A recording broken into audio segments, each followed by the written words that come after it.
Welcome to Hinduism Q&A. Today's question is, do Hindus worship idols? This term idol is introduced in Christianity and it has a negative connotation.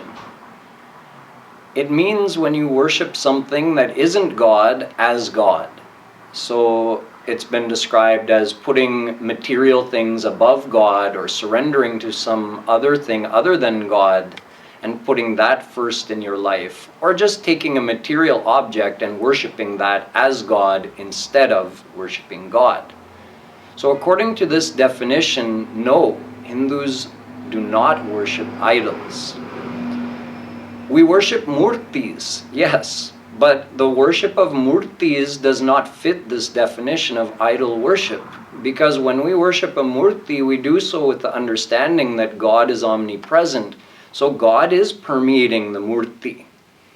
We can take anything as a representation of God because God is omnipresent. As long as your mind is in God and not in the physical material thing, then you're worshiping God, not the object. This is the distinctive nature of murti worship. This is what distinguishes it from idol worship. In idol worship, you would take a physical material thing and say, this is God. In other words, that's not God. God is not God. This physical thing is God. That's not what we're saying. We know that God is everywhere, so we focus our attention on this physical thing, seeing God inside of it, and surrendering our mind to God who is in that thing. We're not surrendering our mind to a physical material thing.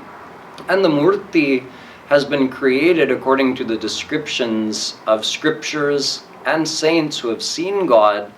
So when we look at the murti, it helps develop the feeling of connection with God, knowing that there are many, many saints who have seen God in that way. And in that way, we can develop our feelings of faith, knowing that we can also meet God in this form one day. Jai Shri Radhe.